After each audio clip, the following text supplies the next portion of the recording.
하나님 말씀 우리 고린도전서 4장 1절에서 5절까지 제가 봉독해 드리도록 하겠습니다.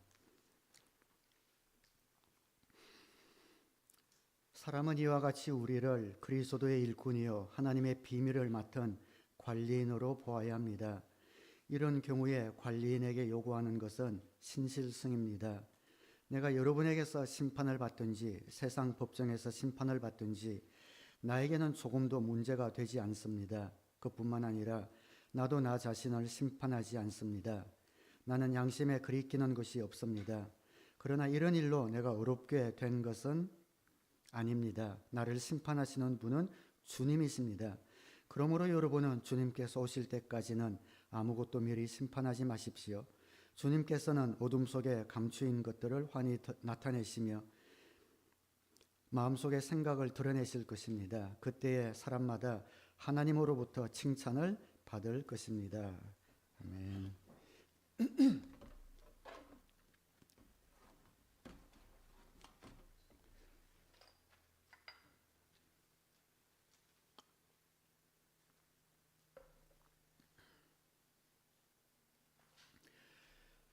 제가 컨퍼런스나 집회를 다녀오면 사실 섬기고는 것인데도 제가 다녀와서 보고하고 할 때 제가 받은 은혜를 나눌 때 우리 성도님들이 굉장히 기대를 하시는 것을 제가 그때그때 느낍니다. 그래서 또 컨퍼런스를 다녀왔으니 우리 또 담임 목사가 또 어떤 은혜와 도전을 받아왔나 궁금해하실 것 같아서 오늘은 좀 간증 설교처럼 휴턴 서울교회 이번에 목회자 컨퍼런스에 다녀와서 제가 좀 받았던 은혜 또 도전들 또 다짐한 것들을 그냥 좀 자연스럽게 나누도록 하겠습니다. 앞에 보이는 사진이 이제 단체 사진입니다. 이번에 140여 명의 목사님, 사모님, 선교사님들이 참석하였습니다. 보통 한 100명, 한 120명 정도가 정원인데 이번에 또 휴스턴이 우리 가정교회 또 본산이기도 하니까 많은 분들이 등록을 하셨고 끊지 않고 140명까지 등록을 받아서 더 많은 인원이 귀한 시간을 보냈습니다. 목회자 컨퍼런스인데요. 우리 성도님들은 평신도 세미나에 참석하시면 뒤에 목자가 되시면 1년에 한 번 7월에 목자 컨퍼런스에 다녀오실 수가 있습니다. 목회자들을 위해서는 목회자 세미나가 있어요. 거길 다녀오면 1년에 2번 봄, 가을로 있는 목회자 컨퍼런스에 참석하게 됩니다. 목회자 컨퍼런스는 가면 3박 4일간 프로그램들이 다양합니다. 첫 번째는 여러분들에게 교회에서 제가 가르치는 삼공부, 삼공부가 한 15개, 20개까지 개발되어 있는데 삼공부를 3박 4일간 속성 수강하는 것이 있습니다. 그리고 두 번째는 심포지엄, 한 4분 정도 목사님, 선교사님들을 선택해서 그분들이 가정교회를, 선교지를 어떻게 세우고 있는가, 또 실패할 때 어떻게 극복했는가 사례 발표가 4분 있는데 굉장히 은혜로운 그런 간증 시간입니다.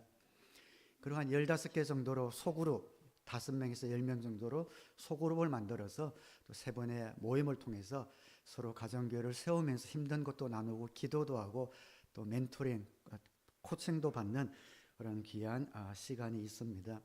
저녁에는 집회를 합니다. 뜨겁게 찬양하고 또 기도하고 말씀을 듣습니다. 그리고 수요일은 오전 프로그램을 마치고 한 반나절 정도 그 지역을 관광시켜주는 프로그램도 있습니다.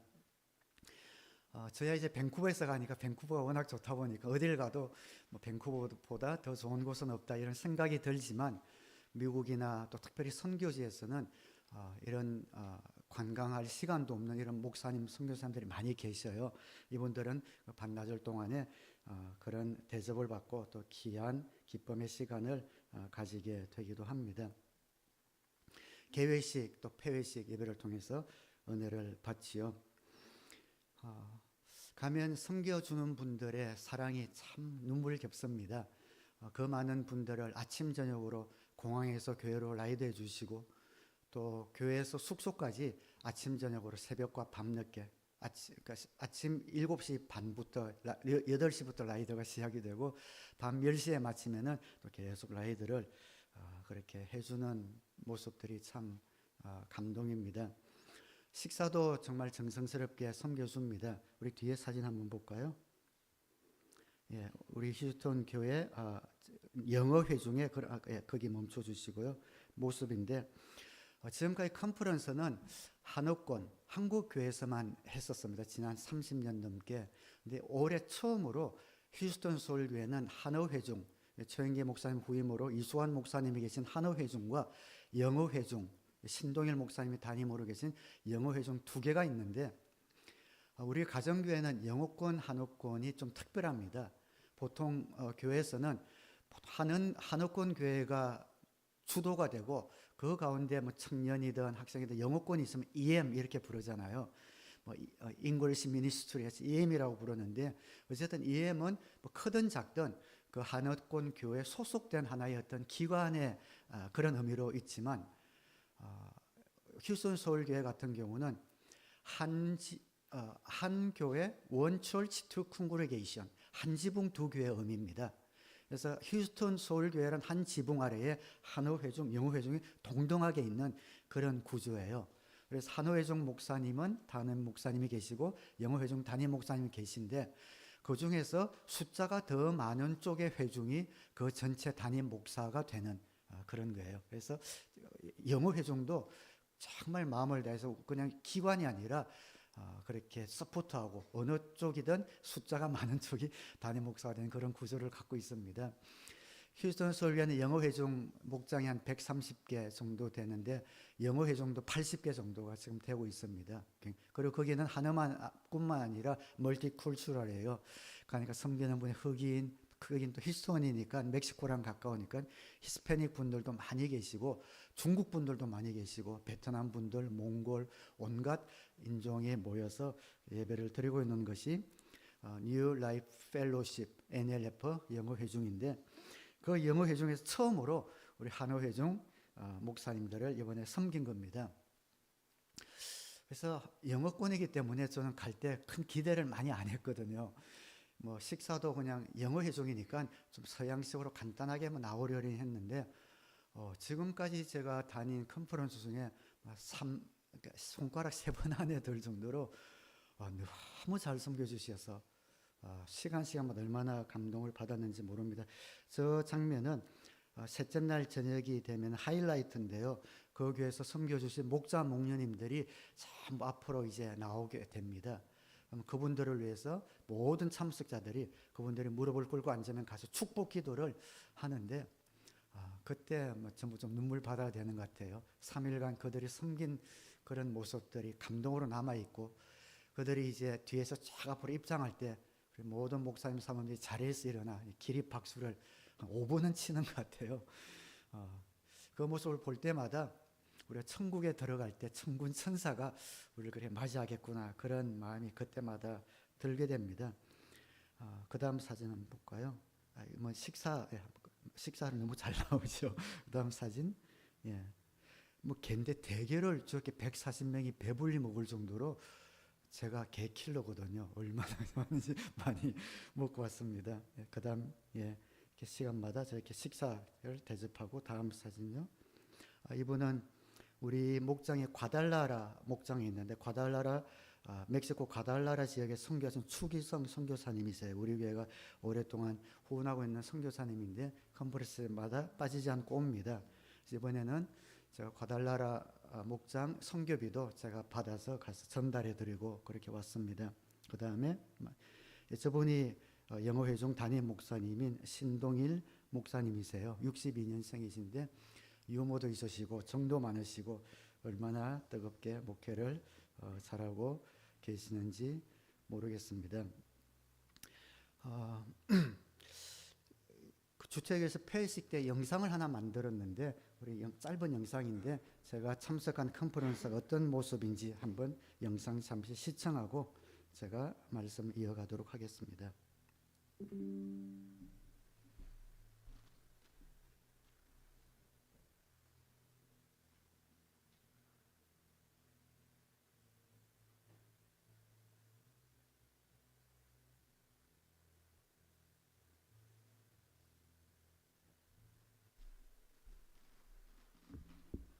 불은 잠시 좀 꺼도 좋을 것 같은데요. 네.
예, 불을 켜주시기 바랍니다.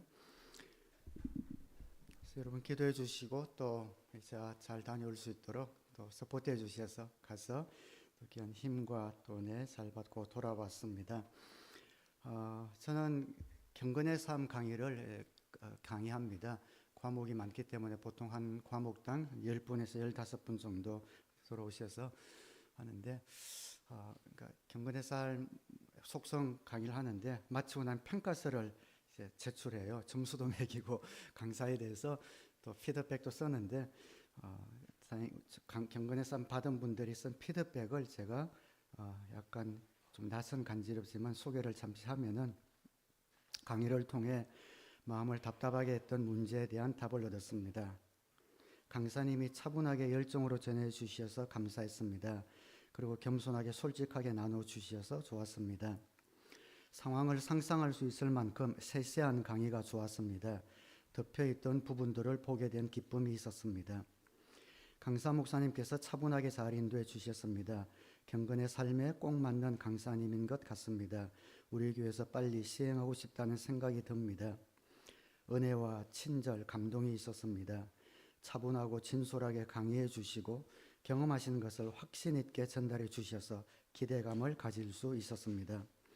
차분하신 목소리로 꼼꼼하게 바로 교회에 가서 적용할 수 있는 내용들과 팁들을 마구마구 방출해 주셔서 너무 좋았습니다. 여러 번 강의해 오신 노하우가 그대로 녹아 있어 강의를 들을 때도 은혜와 도전이 되고 지루하지 않게 강의해 주신 것도 좋았습니다. 다들 좋은, 물론 뭐 은혜 안 받았다, 은혜 받지 못했다고 쓰는 분 없겠지만 이렇게 다들 마음을 표현해 주셔서 보람이 있었던 그런 시간이었고, 또 기도해 주신 기도의 힘을 느꼈던 그런 시간입니다. 이번 컨퍼런스를 통해서 오늘 본문 말씀에서 크게 세 가지 단어가 저에게 와 닿았습니다. 그것이 첫 번째는 일꾼이라는 단어입니다. 우리는 그리스도의 일꾼이다. 예수님을 믿는 우리 하나님의 자녀는 하나님의 자녀일 뿐만 아니라 모두가 하나님의 사역자, 일꾼 아니겠습니까? 일꾼이라는 헬라어 단어는 히페레테스라는 단어로 되어 있는데, 이거는 성경에 딱 한 번밖에 나오지 않는 단어예요. 보통 청지기 하면 우리 새로운 삶 시간에 들어오신 분 들어보셨겠지만 오이코노모스라는 청지기 관리인이라는 단어는 많은데, 일꾼이라는 단어는 히페레테스는 딱 한 번 나옵니다. 휘포와 에레스라는 두 단어의 합성어인데, 휘포는 뭐뭐 아래에 라는 뜻이 있고 에레스는 노를 젓는다라는 뜻이 있습니다. 아래에서 노를 젓는 사람이 일꾼입니다. 좀 더 다르게 표현, 밑창에서 노 젓는 노예가 일꾼인 거죠. 이건 배너 영화라든지 그 옛날 영화 보시면은 노예선이 있지 않습니까? 그 노예선 바닥에서 그냥 창문도 없는 데서 그 북소리에 맞춰서 노만 젓는 이런 노예, 노 젓는 노예, 그것이 바로 히포레테스라는 일꾼이라는 그런 단어예요. 바울은 자신을, 또 우리는 그런 노 젓는 일꾼입니다 라고 기록하고 있습니다. 어디로 가야 되는지 몰라요. 그냥 북소리에 맞춰서 노를 저을 뿐입니다. 창문도 없습니다. 밖을 볼 수도 없어요. 어떤 일이 일어난지는 모르지만 선장의 지시에 따라 북소리에 맞춰서 그냥 젓다 보면 그 목적지로 가게 되겠죠. 힘들지만 멈출 수 없고 그 배를 젓지 않으면 그 배가 앞으로 나아가지 않습니다. 배는 또 혼자 젓지 않습니다. 함께 힘을 합해서 그 배를 젓지 않습니까? 배를 젓다 보면 갑자기 공격을 받을 때도 있고 풍랑을 만날 때도 있지만 거기에 요동하지 않고 동요하지 않고 그대로 노를 젓는 사람들이 구원의 방주에 탄 저와 여러분들입니다. 사역하다 보면, 신앙생활 하다 보면 예상치 못한 일들을 만나지요. 우리 목자님들은 목장이 막 부흥하는 것 같은데 하루아침에 모근들이 흩어지는 것을 경험하면서 마음이 낙담되기도 합니다. 예기치 않은 사고를 당하기도 하고 또 예기치 않은 질병을 만나기도 합니다. 그럴 때마다 힘들고 또 마음에 동요가 있지만 일꾼은 그럼에도 불구하고 노를 젓는 사람입니다. 저도 목회를 하지만 우리 목사님들, 또 우리 성도님들 사역하고 또 신앙생활 하면서 그런 많은 어려움 중에 가장 큰 어려움은, 가장 큰 힘든 것은 자신의 모습에 대한 실망감이 아닐까 싶습니다. 다른 사람은 믿음 생활 잘하는데, 다른 사람들은 열매도 있고 또 사역도 잘하는 것 같은데 그 분들에 비해서 나는 자격이 없어 보이는, 나 같은 사람이 하나님이 왜 부르셨나라는 그런 마음들, 나는 하나님이 이런 열매 맺는 이런 사역자로 부르신 것이 아닐까라는 그런 낙심들이죠. 컨퍼런스에 올 때마다 저를 비롯해서 모든 목사님들, 선교사님들 마음 가운데 그런 마음을 품고 옵니다. 지난 6개월 동안에 그 교회 사역의 현장에 닥친 여러 가지 어려움들, 또 어떻게 해야 될지 모르는 그런 힘든 마음을 갖고 정말 어떻게 하면 다른 동역자들처럼 열매 있는 사역을 할 수 있을까? 나는 왜 이렇게 자격이 없는 이 부족한 사람을 하나님이 왜 부르셨나? 그런 마음들을 다 가지고 모이는 것 같습니다. 그리고 거기 모여서 다시 한번 힘을 얻는 거죠. 하나님이 부르시는 그 부르심이 나에게 은혜구나, 자격이나 능력이나 실력이 있어 부르신 것이 아니라 하나님의 은혜로 나를 불러주셨구나. 그 마음이 다른 어떤 것보다 중요하구나. 하나님이 나를 부르셨기 때문에, 부르신 분이 목적지까지 인도하실 거기 때문에, 인도하는 가운데 필요한 모든 것들을 공급하실 거기 때문에 그 부르심만 붙들고 있으면 되는구나. 그 아래서 노만 저으면 되는구나 라는 그런 용기를 얻는 시간입니다.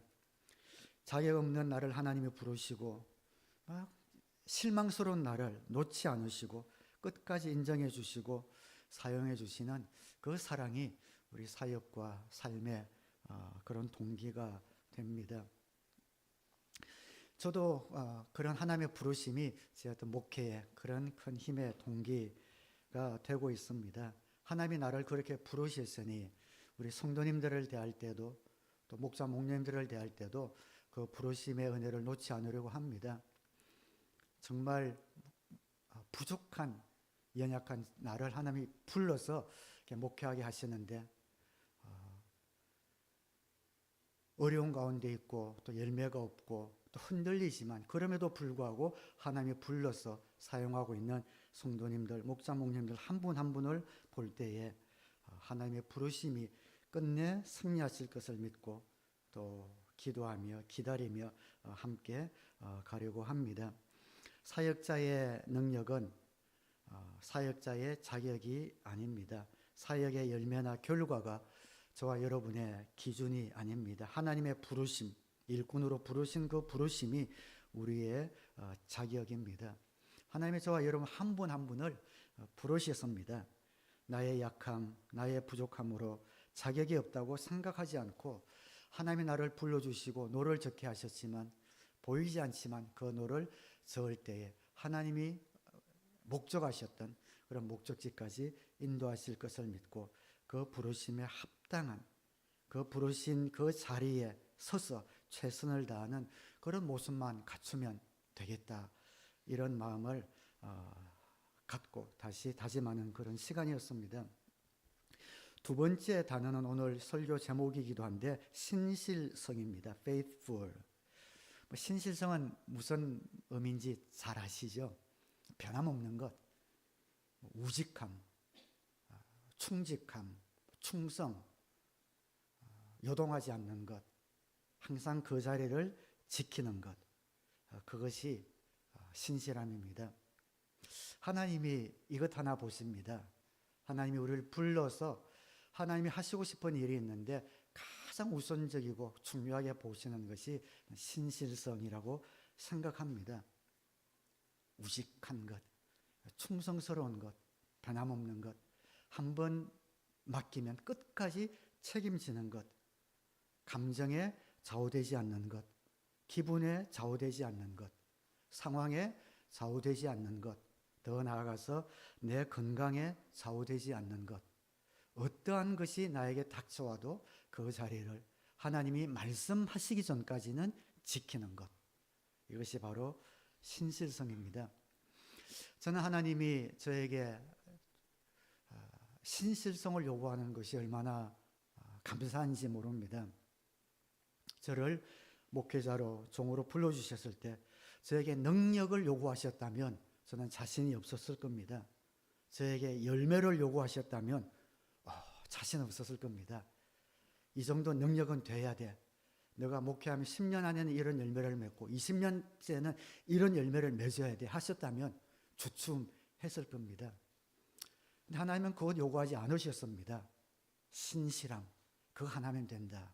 그 자리만 지키면 된다. 그 하나 요구하시는 것이 얼마나 감사한지 모릅니다. 그럼 그렇지 않습니까? 하나님이 여러분에게 특별한 것 요구하지 않으세요.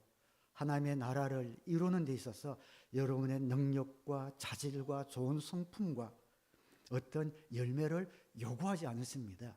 신실함, 그것 하나 보고 저와 여러분을 불러주십니다. 나이와 상관없이, 우리의 건강과도 상관없이, 체력과도 상관없이, 우리의 실력에 관계없이 가능한 것이 신실함 아닙니까? 이것보다 더 큰 복이 어디 있습니까? 세상에는 자격 따지고 기준 따지고 스펙 따져서 승진시키고 일꾼으로 뽑고 아니면 도태시키는데 하나님은 그것 하나도 보지 않으세요. 신실한가? 요동하지 않는가? 기분과 감정과 마음과 상황에 흔들리지 않고 그 자리를 지키는가? 그건 할 수 있지 않겠어요? 하나님 앞에 내보일 만한 것 없지만 하나님이 말씀하시면 맡기시면 그것 하나는 이제 붙들고 끝까지 갈 수 있습니다. 어렵지만 또 쉽잖아요. 큰 어떤 특별한 것이 아니라 그것 하나 붙들고 있으면 하나님이 그것을 온전하게 보시고 쓴다는데,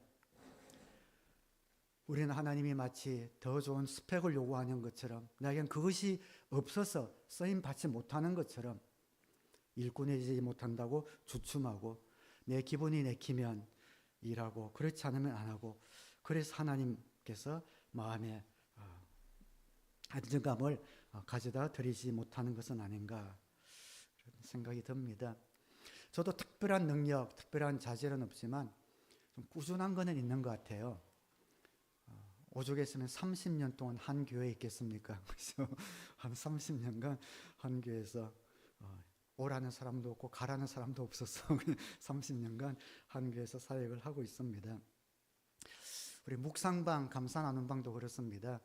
감사 나눔방도 제가 1200일 정도 지금 지나고 있는 것 같은데 하루도 안 빠졌어요. 이게 자랑이 아니라 뭐 내세운 게 아니라 이것도 좀 신실함인 것 같아요. 그냥 또 우리 묵상방, 감사방에 지체들과 함께 하고 있기 때문에 담임 목사가 좀 본을 보여야 된다는 그런 마음이 없는 건 아니지만, 지금은 그 나눔의 시간, 아침에 묵상의 시간을 갖는 것이 어느덧 제 삶의 한 일부가 되어버렸고 너무 즐거워요. 그 자리를 지키는 것도 신실함이 아닌가, 그런 마음이 듭니다. 다음 주면 우리 사랑의 교회가 30년이 됩니다. 강산이 3번 변하는. 우리 밴쿠버 이민교회도 30년 된 교회가 아마 5교회 정도밖에 되지 않을 거예요. 그만큼 우리 교회를 하나님이 긴 세월 동안 지키시고 은혜 베푸시고 복 주셨습니다.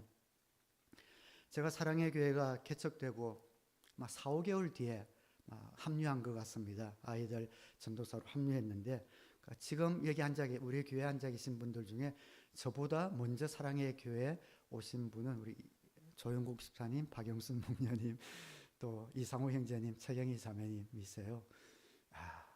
신실하십니다. 너무 든든하십니다. 다 앉아 계신 것이. 제가 20대 중반부터, 전도사 때부터 저를 보아오신 우리 집사님들이죠. 얼마나 신실합니까? 제가 뵐 때마다 든든합니다. 우리 세상에도 그런 말이 있잖아요. 강한 자가 살아남는 것이 아니라 남는 자가 강한 자이다, 이런 말이 있잖아요. 강한 자가 살아남는 게 아니라 끝까지 남는 자가 강한 자, 끝까지 그 자리를 지키는 자가 정말 하나님 보시기에 쓰실 만한 그런 일꾼이 아닌가 싶습니다. 신실함은 변하지 않는 겁니다. 여러분 이게 캐나다 사시면 그런 거 경험하실 때 백인들이 친절하죠. 아주 친절한데, 근데 친절하다가 갑자기 탁 뒤돌았을 때 표정 보면 싹 변하는 그런 표정들이 있죠. 그런 거 보면은 좀 마음이 서늘해질 때가 있어요. 상점에 가서 물건 살 때 막 이것저것 물어보잖아요. 여러분 몰에 가서 옷 살 때 막 물어보면 점원이 옆에 와서 막 친절하게 안내하잖아요. 근데 마음에 안 들어서 안 사고 돌아서면은 표정이 싹 변하는 그런 거 보신 적 있죠. 마음이 너무 안 좋아요.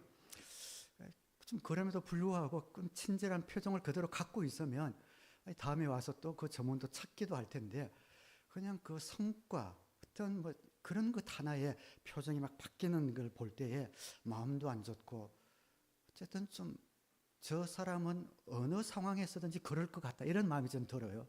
그냥 자기에게 이익이 되고 편할 때는 막 간이라도 빼줄 것처럼 하지만, 그러지 않을 때는 표정이 확 변하는, 신실함이 좀 보이지 않는다, 그런 마음이 들 때가 있습니다.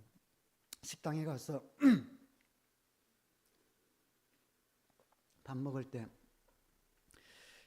서빙하는 분들이 계시죠. 너무 친절하게 잘해줍니다. 근데 팁을 어떤 때는 가면 15%부터 시작하는 데가 있잖아요. 15, 10, 18, 20, 22 이렇게 돼 있는데 15%는 많이 주는 건데 그게 제일 낮은데 식당도 많아요. 그죠? 15%를 탁 하면은 그걸 탁 보고 표정이 변하는 이런 종업원들이 있거든요. 그럴 때도 마음이 안 좋아요. 그래도 그 전에 막 친절하게 하다가 팁을 제일 15%라도 낮게 한 걸 보고 표정이 싹 변한 걸 보면은 좀 아쉽다 그런 생각이 들어요. 근데 어떤 식당에 가면 제가 그런 어떤 일하는 분을 본 적이 있는데 시종일관 웃으면서 친절하게 하시는 그런 분이 있습니다. 그러면 계속 기억에 남고 저분은 어딜 가서든지 사랑받겠다. 저분은 분명히 교회 다닐 거야. 하나님도 저분을 참 좋아하시겠다 그런 생각이 드는 분들이 있습니다. 끝까지 일심, 끝까지 한 마음, 변하지 않는 것, 지조, 의리, 로열티 지키는 것. 이거 얼마나 멋지고 귀한지 모릅니다. 기분과 감정과 상황과 내 어떤 환경에 상관없이 그 자리를 지키는 것. 얼마나 멋있습니까? 잘 될 때는 텐션이 한껏 올랐다가 조금 안 될 때는 다운돼 버리고 그냥 공동체고 뭐고 그냥 없이 내 기분대로 다운되는 것이 아니라 어느 상황에서든지 그 일꾼된 자리를 지키는 것. 그것이 주님 원하시는 우리 일꾼의 삶입니다. 우리 청년들 뭐 재미있고 뭐 우리 청년들이니까 데이트가 잘 되고 연애가 잘 되면 텐션이 높아서 믿음도 좋아지는 것 같고 또 그것 좀 안 되면은 뭐 믿음이고 뭐 다 그냥 떨어져 버리고 그래서는 안 되겠죠. 어떤 상황이든 우리의 직장이든 관계든 어떤 것이든 상황과 상관없이 내 마음 깊은 곳에 하나님을 향한 로열티, 충성 그것을 갖고 있을 때 하나님이 안심하십니다. 저 같아도 어디 가서 사람이 겉과 속이 다르고 표정이 바뀌면 마음이 안 좋은데 하나님도 그런 마음이지 않겠어요? 우리를 바라보시고 막 사랑을 베푸시는데 어떨 때는 우리의 믿음을 위해서 역경과 고난도 허락하시는데 그때는 우리 안색이 싹 변해버린다면 축복을 주고 편할 때만 하나님 할렐루야 하다가 조금 어려운 일이 있으면 하나님도 뒤처지고 사역이나 모든 삶에서 하나님을 향해 얼굴 낯이 변해버린다면 하나님도 마음이 안 좋지 않을까 그런 생각이 듭니다. 바른 신앙에서 바른 사역이 나온다고 생각합니다. 하나님 앞에서 언제나 영적인 겸손과 신뢰와 순종 유지하는 거죠. 외향적인 사역은 사람들에게 드러나는 것이지만 내면적인 신실함은 하나님께 드러나는 겁니다. 외향적인 사역은 사람들에게 인정받겠지만 영적으로 하나님께 인정받는 것은 다릅니다. 꿋꿋함, 지조, 신실함입니다. 어떤 분은 사역의 성취나 열매를 위해서 많은 시간을 투자하지만 매일 하나님 앞에 머무는 일을 꾸준히 하는 것은 소홀히 하기가 쉽습니다. 새로운 것을 배우고 은혜 받는 일에는 뛰어다니고 열심을 품지만 매일같이 하나님 앞에서 잠잠하게 자신을 돌아보고 영적 실험하는 일은 등한히 하기가 쉽습니다. 신실함을 유지하기 위해서는 하나님을 바라보는 그런 시간과 마음이 반드시 필요한 이유겠지요. 그럴 때 하나님의 민감한 음성이 들리게 되고 하나님 중심적인 삶을 살게 됩니다. 날마다 저와 여러분 하나님 앞에서 자신의 내면을 살피고 영적 실험을 꾸준히 하셔서 참다운 신앙인의 사역은 그런 신앙인의 자세에서 시작되는 것 기억하셔서 신실함, 그런 충성에서만큼은 끝내주는 저와 여러분 되시기를 주님의 이름으로 축원합니다. 세 번째는 칭찬이라는 단어가 5절에 나옵니다. 하나님의 일꾼이 되어 신실함을 유지할 때 하나님이 칭찬하셔요. 근데 칭찬의 결과가 의외입니다. 그 뒤에 9절부터 칭찬의 결과가 나오는데 이렇게 기록을 합니다. 내가 생각하기에 하나님께서는 사도들인 우리를 마치 사형수처럼 세상에서 가장 보잘것없는 사람들로 내놓으셨습니다. 우리는 세계와 천사들과 사람들에게 구경거리가 된 것입니다. 우리는 그리스도 때문에 어리석은 사람이 되었지만 여러분은 그리스도 안에서 지혜 있는 사람이 되었습니다. 우리는 약하나 여러분은 강합니다. 여러분은 영광을 누리고 있으나 우리는 천대를 받고 있습니다. 우리는 바로 이 시각까지도 줄이고 목마르고 헐벗고 얻어맞고 정처 없이 떠돌아다닙니다. 우리는 우리 손으로 일을 하면서 고된 노동을 합니다. 우리는 욕을 먹으면 도리어 축복하여 주고 박해를 받으면 참고 비방을 받으면 좋은 말로 응답합니다. 우리는 이 세상의 쓰레기처럼 되고 이제까지 만물의 찌꺼기처럼 되었습니다. 하나님의 사역할 때 하나님이 우리의 필요를 채워주시지만 그것은 세상의 어떤 큰 인정을 받는 성공을 약속하고 있지는 않습니다. 오히려 이러한 세상에서 따돌림 받고 고난 속에 들어가지만 그 안에서 신실함을 유지할 때 주시는 하나님의 칭찬이 있음을 이야기해 주고 있습니다. 지금 묵상 구절이 신명기인데요. 어제 오늘이 신명기 28장입니다. 신명기 28장은 여러분 아시다시피 축복과 저주를 선포하는 약속하는 장입니다. 어제 구절은 하나님 말씀에 순종 이런 복을 받고 이런 복을 받고 이런 복을 받고 하는 것이 15절까지인가 쭉 나와 있습니다. 어제 묵상하는데 설교와 연관해서 제 마음 가운데 깨달음이 하나 왔습니다. 하나님이 주시는 복이 이런 복이구나. 큰 어떤 특별한 복이 아니었어요. 28장에 보면 여기 9절에 여기 화면에는 없습니다. 당신들에게 대항하는 적들이 일어나도 주님께서는 당신들이 보는 앞에서 그들을 치실 것이니 그들이 한 길로 쳐들어왔다가 7길로 뿔뿔이 도망갈 것입니다. 주님께서 명하셔서 당신들의 창고와 당신들의 손으로 하는 모든 일에 복이 넘치게 하실 것입니다. 그리하여 주 당신들의 하나님이 당신들에게 주시는 땅에서 당신들에게 복을 주실 것입니다. 주님께서는 당신들에게 주시겠다고 당신들의 조상에게 약속하신 이 땅에서 당신들 몸의 소생과 가축의 새끼와 땅의 소출이 풍성하도록 하여 주실 것입니다. 이스라엘이 크지 않습니다. 이스라엘이 하나님이 적과 꿀이 흐르는 가나안으로 인도하셨는데 그 팔레스타인 그 가나안 이스라엘 국토가 굉장히 작거든요. 우리 한국에 강원도만 하나요? 작습니다. 하나님이 주시는 복이 그 안에서 그냥 소출의 복도 주고 우리 그 말씀대로 쓰는 여러 가지 복을 주는데 사실은 하나님은 큰 복은 아니에요.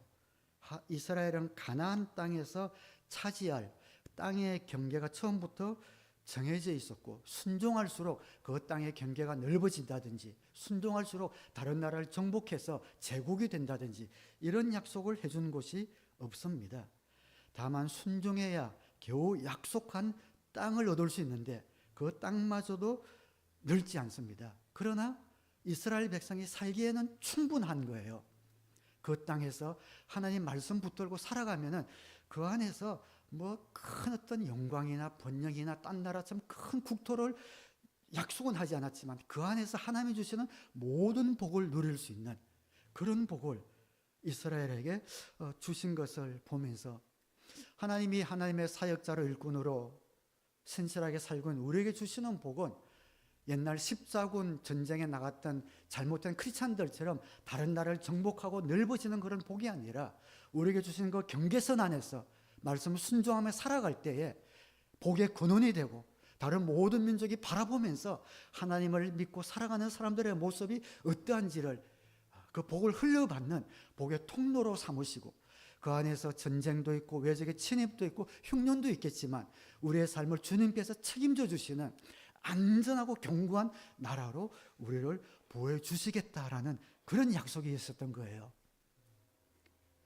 바울이 고린도에서 말씀하신 것처럼 그 칭찬은 우리에게 줄로 주신 그 경계 안에서 우리를 견고하게 붙들어 주셔서 사단과 어둠의 세력에 뺏기지 않고 끝까지 충성할 수 있도록 우리를 붙들어 주시는 하나님이 붙들어 주시면 언제든지 공격받을 수 있는 그런 약한 상태에 우리를 늘 있게 하셔서 언제든지 하나님만을 의지하는 그런 사람들이 되는 것 그것이 우리의 복으로 주신 그 복을 하나님이 주셨구나. 어제 본문 읽으면서 그런 마음이 들어서 제 인생에 제 삶에 제 목회 많은 것들이 저 자신에게는 깨달아지는 그런 은혜가 있었습니다. 하나님이 주님 만난 그날까지 이 경계선 안에서 나를 안전하고 경건히 지켜주실 것이니 염려하지 않고 이 안에서 신실하게 노젓는 그런 사람으로만 살면은 문제없겠다, 이런 확신이 들었던 시간이었죠. 사진 한번 볼까요? 다음번 사진, 스크린 다음 사진. 예. 우리가 한 2012년인 한 10년 전에 평기도 세미나 했던 그런 단체 사진입니다. 다음 사진 볼까요? 저 중에서 맨 오른쪽에 있는 저 부부, 젊은 부부가 있죠. 이번 샌디에고 기쁨의 교회에서 오신 목자님 부부예요. 아마 기억하실 텐데 오석영 목자, 오정선 목녀님, 그리고 저 오석영 목자는 젊은데도 신실함으로 인정받아서 이제 장로님이 되신 분입니다. 우리 세미나 와서 큰 은혜를 받고 돌아가서 또 저를 그 교회에서 초청해서 집회도 제가 그 교회를 한번 다녀왔습니다. 샌디에고 기쁨의 교회 그때 다녀왔던 목사님은 동부로 3년 전에 옮겨가시고 다른 이제 토론토에서 목사님이 목회하고 계신데 이번에 가서 만났습니다. 저를 만나자마자 컴플을 만날 때마다 3년간 저에게 다가와서 인사하고 굉장히 감사해요. 목사님이 세미나를 통해서 사랑의 교회 섬김을 통해서 우리 교회 목사님들이 든든하게 세워져서 지금도 너무 잘 섬기고 있다는 거예요. 그 말을 들을 때 얼마나 감사한지 몰라요. 10몇 년 전인데 이 목사님이 지금도 분가를 몇 번 하고 VIP가 지금도 제일 많답니다. 정말 신실하신 그런 목사님이셨어요.